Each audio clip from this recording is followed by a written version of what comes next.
అలాగే ఒకప్పుడు జాతకాలను బట్టి గ్రహాలను బట్టి ముహూర్తాలు పెట్టేవాళ్ళం. ఇప్పుడు కార్యక్రమం చేయించుకునే వాళ్ళ డేట్లు బట్టి వాళ్ళ అవైలబిలిటీని బట్టి పెట్టాల్సి వస్తుంది ముహూర్తం. కొంతమంది అయితే గురువు గారు మ్యాజికల్ డేట్ అది ఏమిటాను ఆ రోజే ముహూర్తం పెట్టమంటారు.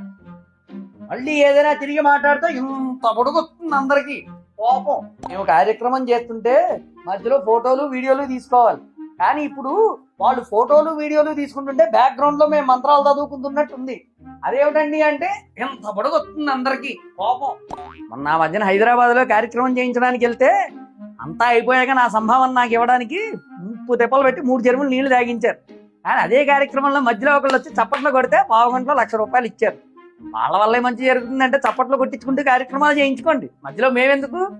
మళ్ళీ ఏదైనా అంటే ఇంత పొడుగొస్తుంది కోపం. గుప్పు గుప్పు అంటూ పొగలుతున్నప్పుడు క్లబ్బుల్లోనూ పబ్బుల్లోనూ కార్యక్రమాల్లోనూ స్మోక్ మిషన్లు పెట్టుకుంటున్నప్పుడు ఏం అవ్వదు. కానీ హోమం ముందు కూర్చుని పొగ రాగానే కళ్ళు మండిపోతాయి, ముక్కు ఎదిరిపోతోంది, గొంతు ఎండిపోతోంది, తల తిరిగిపోతోంది, ఎన్ని ప్రాబ్లంలు వచ్చేస్తాయో. మళ్ళీ ఏదైనా అంటే ఎంత పొడుగు వస్తుంది కోపం. ఇవి నేను చేసుకుంటేని పురోహితులు పంచులు వద్దండి అంటున్నారు అమ్మాయిలు. అదేమిటమ్మా అని అడిగితే వాళ్ళకి ఎంత పొడుగు వస్తోంది కోపం. వీడియో చూశారు కదా, అందరికీ షేర్ చేసి ఫాలో కొట్టమంటే మీకు కూడా వస్తోంది ఇంత పొడుగు కోపం.